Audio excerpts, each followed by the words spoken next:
সামাজিক যোগাযোগ মাধ্যমে ঘুরলেই চোখে পড়ে একটি দৃশ্য। গায়ে ময়লা শার্ট, হাতে চায়ের কাপ আর এক কিশোরের প্রাণ খোলা হাসি। অগণিত মিম, ট্রল আর রিলসের কল্যাণে এই মুখটি এখন বিশ্বজুড়ে পরিচিত।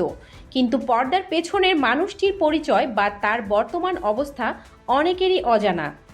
নিজের ভুবন ভোলানো হাসির মাধ্যমে কোটি মানুষের হৃদয়ে জায়গা করে নেওয়া এই কিশোরের নাম অরুণ কুমার।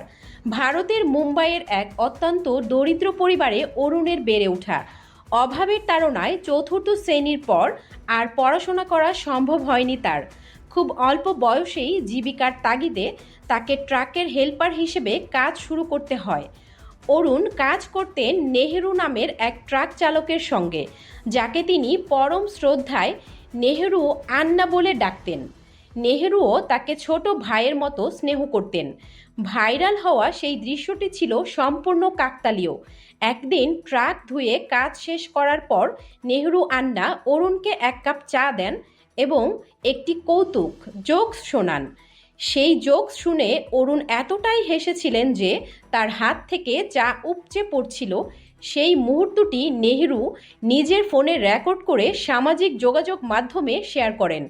মুহূর্তেই অরুণের সেই অকৃত্রিম হাসি বিশ্বজুড়ে ভাইরাল হয়ে যায়। অরুণের এই জনপ্রিয়তার প্রভাব শুধু ভার্চুয়াল জগতেই সীমাবদ্ধ থাকেনি, তার জীবনের মোড় ঘুরিয়ে দিয়েছে খোদ রাজ্য সরকার। ভাইরাল হওয়ার পর সরকারের হস্তক্ষেপে অরুণের জীবনের কঠিন সংগ্রাম শেষ হয়। এখন সে আর ট্রাকের হেল্পার নয়, বরং একজন নিয়মিত ছাত্র।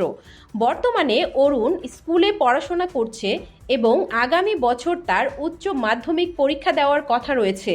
পড়াশোনা শেষ করে সে গ্র্যাজুয়েট হতে চায় এবং একটি সুন্দর কর্মজীবন গড়ার স্বপ্ন দেখে। তবে সাফল্য পেলেও সে তার পথ প্রদর্শক নেহেরু আন্নাকে ভুলে যায়নি। ভবিষ্যতেও তাকে এভাবেই পাশে চায় অরুণ।